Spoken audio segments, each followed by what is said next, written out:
Hello and welcome to episode 10 of the Jenni Makes Podcast. My name's Jenni and I'm a maker and a midwife living in Newcastle in the United Kingdom. This is a podcast primarily about knitting, but there's often a good sprinkling of other textile-y crafts along the way. Today is primarily about knitting, but there is a little bit of crochet, as you might have already spotted, which I'll be chatting about. So if you're a returning viewer, welcome back, and if you're new here, I hope you enjoy the content I've got to discuss today. So before I properly kick off this episode, returning viewers will know that I have two very curious cats, Phoebe and Moose, who sometimes feature as my co-hosts.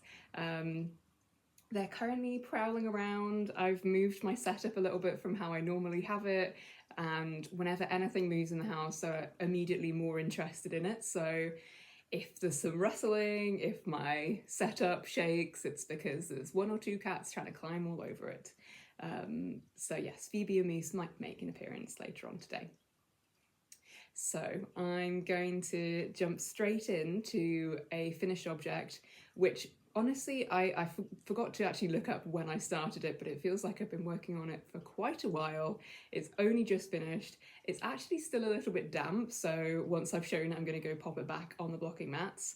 But the item in question is the Moby Sweater by Petite Knit, and I will show it here now. I don't know whether to try and put it on. It's very difficult to show. Here it is. Maybe I'll quickly try and put it on. It is damp and it is also very warm here. But it's probably a little bit easier to show if it's on. So I knit this up in Cascade 220. I knit the medium size. This is, I don't know if it's going to help standing up. So this is not for me. This is for my partner. It was for his birthday in June. However, it's only just finished. It's the same on the back as it is the front. This lovely all over texture pattern. So yeah, you've got this kind of like mock cable lattice and then actual cables with this garter stitch detail and then double moss like all under the arms and on these side panels. So I'm going to take this off because it is wet. So it's finished, finally. I think I'm just going to fold it up for a second, and then when I'm done talking about it, I might just take a pause and go and put it back on its mats. When I recorded my last episode, I just had one sleeve left to do, and that sleeve just seemed to take so long. I think I recorded maybe 2 or 2.5 weeks ago, and yeah, like I said, I only just finished this. Not last night, but the night before. I think this is mainly because I seem to have been doing quite a lot of shifts at work recently. Like the way my shift pattern works is that 1 week out of a month I do 4 12-hour shifts. So yeah, that often kind of totally takes a week of knitting out, particularly those were night shifts. And I get quite a bit of knitting done at work. However, because it was essentially like a man's jumper, it was taking up all my, like almost my entire work bag, and because it's been so warm as well, I just wasn't really enjoying lugging it around. So the socks have been seeing some action at work, and then this was sort of just isolated to time I could work on it, sort of in evenings or yeah, on like the few days off I had where I didn't have plans. So anyway, it is done. My concerns, which I talked at length in my last episode, which I'm not going to go into huge detail again, were around gauge. I struggled a bit with my gauge. I felt like the pattern wasn't the most helpful with the gauge, just because it seemed to give a gauge kind of averaged out across the entire pattern section. So unless you did unless your swatch was the entire width of the pattern section, it was really hard to figure out what kind of gauge you should be aiming for in the different sections, if that makes sense. So I was knitting it and really just trying to trust myself and trust my gauge, so that even when it was finished and it looked like a clingy tube dress on me, I I was just trying to kind of keep the faith that it was going to block out. It definitely has got wider. It definitely, as you can see, it was not like a figure hugging dress on me anymore. I mean, it's still really long because it's not for me, but it was really not tight, but just, I think all of the like cables and texture was like cinched in, and it doesn't look like that as much. However, I'm not ruling out that I might need to get rid of some length on it, which I'm trying not to think about because all of the casts off are done in Italian bind off, and so the thought of like having to unpick that, undo the ribbing, unpick some of the cabled repeats to then either reattach or redo the ribbing again is not the most appealing. But I'm hoping I'll get my boyfriend to try it on when he comes home from work later today. So we will see. We will see how it's looking. But on the whole, it was an enjoyable project once I got started. I kind of want a version for myself. I mean, I even really like this this mustardy colour. I can't remember if I said... No, I can't remember which is the front and the back. There. I think that's that way around. This is knit in the Cascade 220. I don't really know why the neckline looks wonky. Yeah, that's better. Cascade 220 in the non-superwash. And yeah, I'm intrigued to see how it holds up because it's been a long time since I've worked with Cascade. It's like a great price point and it has so many good colours, but yeah, it's been a long time since I've made a garment in it, so be interested to see how it wears. Hopefully it wears okay. I'm just really glad it's done, and I really hope I don't have to do too many modifications because yeah, I just never thought it would be finished, and I had quite a few false starts with it, and then it's always tricky when you miss like a birthday deadline to then like keep the momentum going. But I'm hoping my boyfriend will be really happy with it, and obviously probably isn't going to be wearing it anytime soon because it's still quite warm here, but I think it'll be the perfect like autumn winter jumper. So yeah, I think that's all I have to say for that. Glad it's done. Happy with how it looks. Fingers crossed it fits. So I'm going to go pop it back on the blocking mats because yeah, like I say, it's not quite dry and I don't really want it to just be sat on me. It's nearly there. It's nearly there. I really like how like clean the rib looks. I think, yeah, there's something very satisfying about the Italian bind off as well in this yarn. I think often I use yarns that aren't quite so round. I'm not really an expert with spinning and things and like what affects yarn in terms of like how plump or round it is. I don't know if it's like the number of strands that it's made up of, but it just, yeah, it's really nice. The stitch definition is, yeah, pretty good, I would say. Okay, I'm going to stop rambling about it. I'm going to go pop it back on the blocking mats. 2 seconds. So that's kind of my main project. I think today's going to be a bit of a shorter episode, but I had a bit of spare time and wanted to record. So yeah, knitting time has been a little bit in short supply the last couple of weeks. Like I said, I've been working a lot and then had some kind of social plans, so I've been away, seeing some family. So yeah, not made loads of progress on things. I'm not going to show my kind of improvised self-striping broken rib socks again because I feel like I've shown them every episode and they have grown incrementally, but at the end of the day they're still a sock. I'm now on to the second sock. I'm just turning the heel, so I'm hoping I'll be able to show them finished next time. Oh, sorry, excuse me.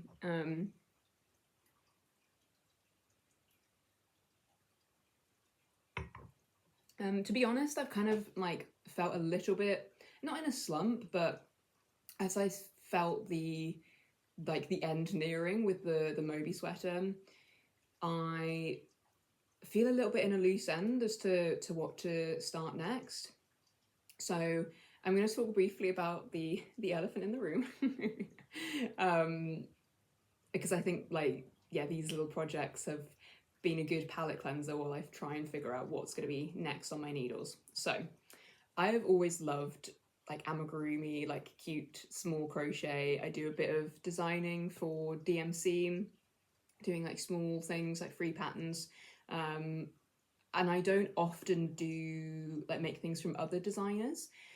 A few episodes back, I don't know if I ever showed it on the podcast because I think I maybe made it and then gifted it, but I made a little crochet monkey. I'll try and pop a picture in for my niece, and I love the process of making that. And that was a Rico pattern. So over the weekend when I was away seeing family, I don't know if other people do this, but whenever I'm in like a town or a city that I'm not familiar with, one of my first things to search is knitting shop near me. And often you just get kind of like random haberdasheries or like a hobbycraft, which has its place. But sometimes it does throw up like a little gem. Anyway, I was in a little town called St Neots, which is down sort of near Cambridge, and searched yarn shop near me, and it came up with this lovely shop. I think it was called the Yarn Button or Button Yarn, and they had loads of Rico things, lots of these pattern books, a huge box in the middle of the shop just filled with the like little Rico mini balls, and I couldn't resist basically. So I made a Phoebe. So for any of you who've seen when the cats have featured on the podcast, I have a grey cat and a brown cat. They're Cornish Rex, so they kind of have like curly textured soft fur, and big eyes and big ears. So I crocheted little Phoebe from this book here, which is Pocket Pals by Rico. So I made the little cat. I ended up I went back and forth about whether I would do their embroidery because I do like the cute closed eye look, but then for some reason I have loads of safety eyes. I don't know if I'm a bit of a safety eye hoarder. Like I think I went through a phase of like seeing them and like buying them, because when you're making a toy for someone, sometimes you just want like a kind of stash of supplies and not have to wait for something to arrive online. But as a result, I have like probably 50 pairs of safety eyes in like various different sizes, and to be honest, I often embroider the faces on. So anyway, so this is a little cat. It is made in the Rico chenille yarn. I feel like everything about this project is a bit like out of character for me in a way, so I almost never now use anything that's not a natural fibre.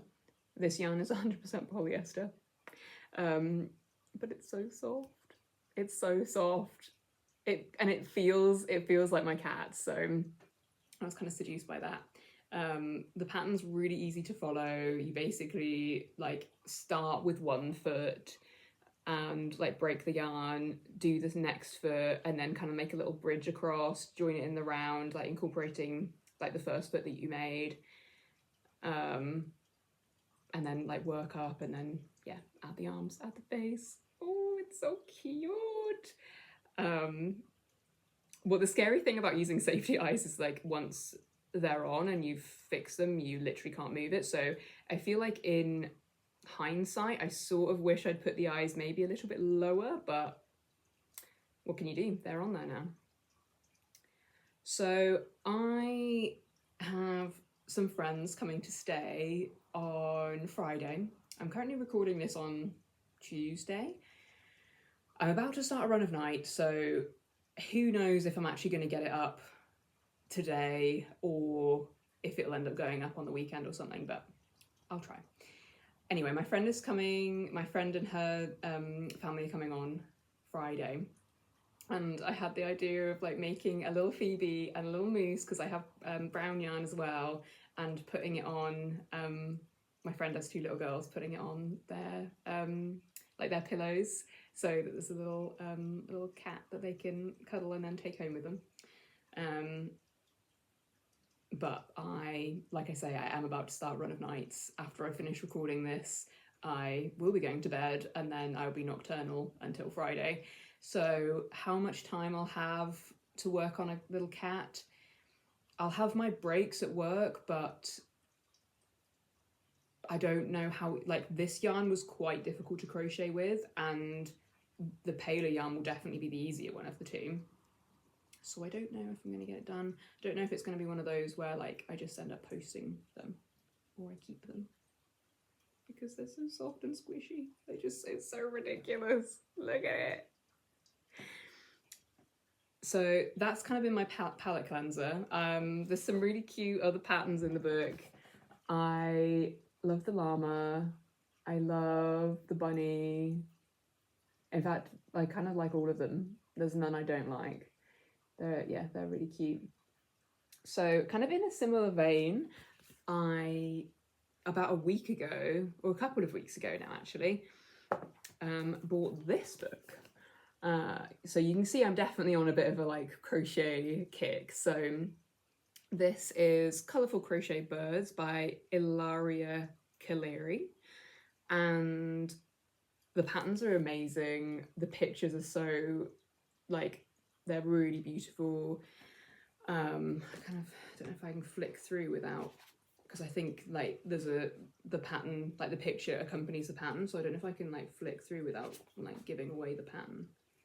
I don't know, but this is one I've bought the yarn to make because my mum really likes puffins. So that one's going to get made. And then I also bought yarn. Let's see if I can find it. It's just like, I'll try not to. Like, look at that. A little chicken with a chick. That's not the one I'm making. I have plans to make a pigeon. Where is he? Ooh. Let's see if I can show you that again. Sorry, like I don't know how much this is actually going to crop off. I hope this can still be seen. So yeah, the little pigeon, that's so cute.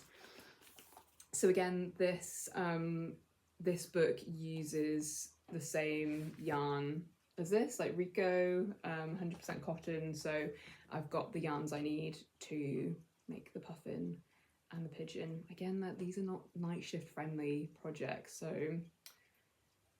probably just been working on my sock. But I probably need to bring another project actually, because I've only got the foot left to do on the second sock, and honestly, like, there's nothing worse than starting my break and then, well, there are definitely things worse, but I hate it if I suddenly realise I've not got my knitting. I don't know how I would entertain myself for an hour if I didn't have that. So yeah, I need to think about what is going to be next on the needles for me.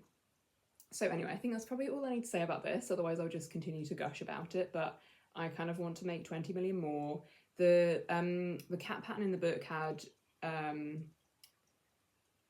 like used colour work, so I don't know if you can really see. It's quite hard to tell from this picture. Oh, there we go. So you can see that they've kind of done a triangle shape to like outline where the nose would be, and then there's like stripes on the back as well. I obviously did it plain because Phoebe is plain, but yeah, I like the idea of making more of them. I don't know, just to have around my home. I kind of don't really like clutter, but I don't know, I'm sure I could find a place for it. I say I don't like clutter, so I don't know how much of this shelving unit is currently in view. I've spoken about this, I think, in like one episode very briefly, but me and my boyfriend moved into a new house like 7 months ago, and we've done very little to the house.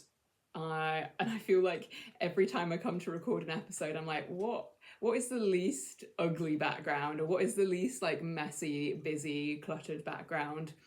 So apologies if that's really distracting. I hope that only a small proportion of it can be seen.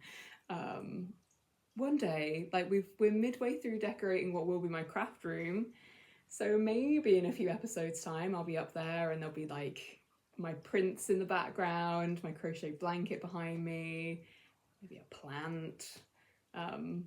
Yeah, at the moment we're just having to deal with blank walls and messy bookshelves which have all of my belongings on them, so apologies if that's a bit distracting. So yes, very enthusiastic about the cute crochet animals.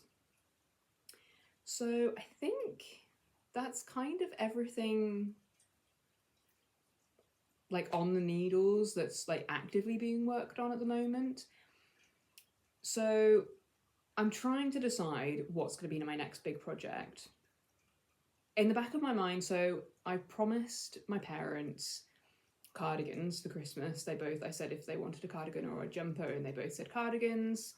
I've got the yarn for it, but I don't really want to talk about that until it's like actually on the go. Part of me thinks it should be one of those projects that I'm working on, because Christmas, even though it's August, Christmas isn't that far away, particularly in terms of like cardigan knitting time for 2 adults. But I want to make something for me, selfishly. So I'm going to talk about my 2 potential options, one of which I've like mentioned on and off on the podcast before, I think. One is a new thing. So I'll go for the one that I've mentioned before. I'm just going to have a little drink first, and then I will get the yarn out and show you. So there's going to be rustling. I hope that's okay. So almost exactly a year ago, you can see I keep everything in plastic because I have the fear of moths and carpet bugs, but the cats are really enticed by yarn, so you can see the bite holes and everything. So I don't even know how effective that is. I'm slightly paranoid of moth invasions, but anyway, I'm going to put that down. Sorry, as it's rustling. Exactly a year ago, there was a new wool show in Newcastle. Now I can't remember what it's called. I don't know if it was literally just called the Northeast Wool Show. And I literally went in for half an hour because I had other plans for the rest of the weekend and couldn't make it. And the one thing I bought was a sweater quantity of Kinross 4-ply. I think I got 6, maybe like 300 grams, maybe there's more in there, of the shade Mary. And then 100 grams of the shade Porridge, which is this kind of nice off-white. Not really, it's like, I guess it's a cream, but it's more of like it's not like a particularly yellow cream. It's not really picking up the nuance in the iPad camera, but yeah, I think they sit nicely together. So my plan is, and I apologise for anyone who's heard me talk about this before, because I'm sure I have gone into quite like in depth about this before, but I really want to make the Flower Power pullover by Lindsay Degen. Put a picture up. This is an Intarsia sweater, and I'll be holding the 4-ply yarn double. It's a DK. This pattern has been on my mind for ages, and I bought the yarn last year, kind of with the intention of it being my next big project, and then a year's gone by and it's still in its little Ziploc bag. I'm going to pop it back in now, so apologies for rustling again. Yeah, I don't know. I think I've actually got 400 grams, which, I mean, I'm assuming I consulted the yarn requirements. That seems like, I guess for a DK jumper, I don't know. So yeah, that's been on my mind. I think this is one of these where I think this would be very much a product knit rather than a process knit. I have done Intarsia before, nothing as complex as this, and nothing, I've done very simple like block. I did like a patchwork jumper which used Intarsia, but it was just like blocks. There was no, this is obviously like a lot more elaborately kind of shaped, like the flower pattern with the stem and the leaves. So I love how it looks. I think it's really cool. I love the original colour combination, hence why I've totally lifted it. The thing that's put me off is the cats, and specifically Moose, are a lot better now with my knitting. I think what put me off for a long time is, firstly, I'm going to be holding 2 balls of yarn together. So that's already like double the amount of strands than you would have normally. And then when you're doing the Intarsia, I think there's, from looking at on Ravelry, some people have done it, like done sections as stranded colour work to kind of cut down on like the individual number of bobbins you need. And then some people have done true Intarsia. I think from my experience, because now I'm saying that I've only done the blocky intarsia, I feel like I have had to go with something finer before, because I feel like it's in my mind that the end result looks better if you do like full intarsia, but obviously that's a lot more strands. Like I think people have, like, from looking at pictures, people have like wound short lengths of yarn onto bobbins, and I think the thought of potentially having, like, I don't know, I'm looking, I think it was like 5 or maybe even more kind of balls or bobbins attached to your work. Oh, I just think the cats would have an absolute field day. But they are better now, so maybe it's time to give it a go. I think, I don't know, I'm really in two minds as to what I want to work on right now. Obviously the Moby Sweater was like an all over texture, was pretty slow to grow, and it didn't need tons of concentration, particularly once I got onto the sleeves, but it needed some. So I don't know if I want to go, like, move on to a project that again is going to take some concentration, or if I want to have something that's a bit more of a quick knit and that's more simple, which brings me on to my second option, which I have my lovely little yarn pile here. So what was it? What show was it? Oh, I'm totally drawing a blank. Me and my friend went to a knitting show in Edinburgh, the Woollygood Gathering, I want to call it. Yes, I think that was it, a few months ago. And I picked up 4 skeins of this absolutely beautiful Zakami yarn. So it is a lace weight, 75% baby suri alpaca, 25% silk, so super luxurious. I have admired Zakami from afar for a long time, but I've never knitted with it. And so I made a total beeline to her booth, and I absolutely love this colour. I think it's beautiful. So my thinking was, I'm currently trying to go through my collection of knitted garments and firstly try and wear them more and not just get kind of stuck in a rut of wearing like my favourite 3, trying to like wear them all a bit more on rotation, and then maybe being honest with myself about some that I'm not wearing and trying to figure out what I need to do with them, either to make them more wearable, so if there's modifications that need to be done, if I'm just not going to wear it and it's not really adjustable, so I maybe need to give it to the charity shop, which I've done with a few of my pieces, or if I just need to totally unravel it and make something new out of it, which I did a couple of years ago. I had I think it was a Felix cardigan that just, I think I'd maybe done it on too big a needle size and it just always fell off my shoulders, and then it was done in like a really beautiful yarn. I think it was Border Mill, Shetland, Aran, in this like lovely maroon shade. Anyway, I'm going down a tangent, but it felt so good to unravel that and re-knit it into a jumper that I wear all the time. And so I'm thinking of doing the same with this jumper. So this is knit up in Vovo by Ricorumi Rosa Pomar, which is a sport weight yarn, and it's a Tet Besh pattern called, I think it's called Tilde. And there is absolutely nothing wrong with this jumper. I actually I've not put it on for probably a couple of years, just because I don't know, I've not really been drawn to it. And I put it on just before recording and was like, I actually quite like the fit of this.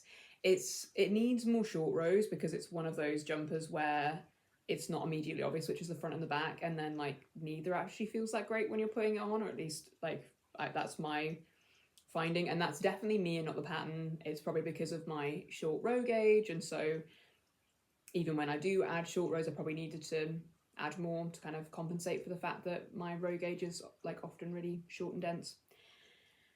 So it's nothing wrong with the pattern. It's not even anything wildly wrong with the fit. I think what it is the combination of this quite flat dyed kind of purpley grey colour, and that it's a very simple jumper.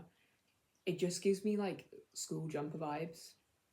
I just wasn't reaching for it. It felt kind of drab, which is a shame because it has lovely little details on it. I can't really remember how I did it now. But the pattern has this like lovely like rib, you're probably not even going to pick up, but it was I don't know, there was something different about the rib. And I think her actual name is Orlan Souche. Her patterns are beautiful, and I think she's kind of known for adding like small thoughtful details on otherwise like quite classic pieces. So yeah, I think it's just about being realistic with myself. I wasn't wearing it, and I think even if I did put more short rows in the back neck to raise it up to maybe adjust any fit issues, at the end of the day it's just a bit drab. I think what I'd wanted was like a black basic, but at the time I told myself that I wouldn't be able to knit a whole jumper in black yarn, that it'd be too boring. I have since done that and realised actually it's no different from knitting it in a very dark grey, and actually makes a more wearable jumper when I wanted a black jumper. So I think this just missed the mark a little bit, which is a shame. So my plan is, well, I don't really have a plan, but my plan for getting this yarn was to get something that I could hold together, that's going to add some like tonal interest, add a bit more colour, and yeah, just make it a kind of fun, fluffy, luxurious jumper that I'm going to reach for a bit more. So kind of talking it out loud and comparing like the Flower Power pullover with this potential project, I think like my heart wants this. However, the issue is that I really don't know what pattern I want to use. So I think holding the two yarns together, roughly maybe make it like a worsted weight or an Aran. So I've kind of had a look. I think I need to weigh this to see how much yarn I had. But I think the other issue with this is that maybe I didn't make it quite as long as I wanted to because I didn't have loads of yarn. I mean, it's quite dense, so I'm hoping if I'm holding it together, maybe do something in a bit more of an open gauge. Because I quite like oversized things now. This is a bit more, it's not fitted by any means, but like I like a lot of positive ease. And I don't know if I'm going to end up playing a bit of a game of yarn chicken. And because I bought this yarn so long ago, I don't know if I then struggle to get more. So I don't know. I need to sit and have a look at patterns, I think, and weigh this and see how much I have to play with. But I think that's kind of what I'm leaning towards, like just a simple like stocking stitch, maybe like a turtleneck with like a split hem. Yeah, I was even looking at like V-neck jumpers, like something that's maybe a little bit different. I don't know. Yeah, I probably just need to sit and have a little think. However, I feel like I'm running out of time a little bit because I really want to get something swatched, at least swatched, if not like cast on before I start this run of nights. But as I say that out loud, that's not going to happen because I'm going to need to go and have a pre-night sleep soon. So I don't know. Any suggestions? Any suggestions for a pattern that uses a sport weight yarn held together with like a lace weight mohair for a jumper? I don't think I'm going to have enough for a cardigan. I don't think. And I think I do just want a jumper. So yeah, would love to hear your suggestions. Let me know what you think. Thank you for people who suggested blanket patterns in my previous video. I stupidly did not make a note of them, but people made some really good suggestions, and I've kind of saved some links and like taken some screenshots and things. So I really appreciate all the suggestions that people give. If anyone has any for a kind of slouchy jumper that's gonna give this sweater quantity of yarn a new lease of life, I would love to hear about it. So I think I'm going to wrap up here because yeah, I'm conscious that my day is slipping away, and yeah, it's I apologize if today's had a bit of a weird energy. I never know what to do with myself on the first day before a run of nights, because obviously it's good to like rest and try and sleep, but I'm not very good at sleeping on the first day. I'm not very good at having a lie in because I like getting up early and like making the most of my time. So yes, it's hard. It's hard to force myself to rest because I know that I will now be awake for 24 hours if I don't sleep through. So it's not a good idea. Anyway, thank you so much for watching, and I'll hopefully catch up with you again in a couple of weeks' time. And feel free to to tell me which of the two projects you think would be a better cast on. Maybe I'm wrong, maybe I should go for the project which I have the pattern for and the yarn for, and I can just swatch and go, rather than the sort of kind of uncertainty I have with not quite knowing what pattern's going to suit this beautiful yarn. So yeah, I think that's everything for today. So thanks for watching, happy knitting, and catch up with you soon. Bye!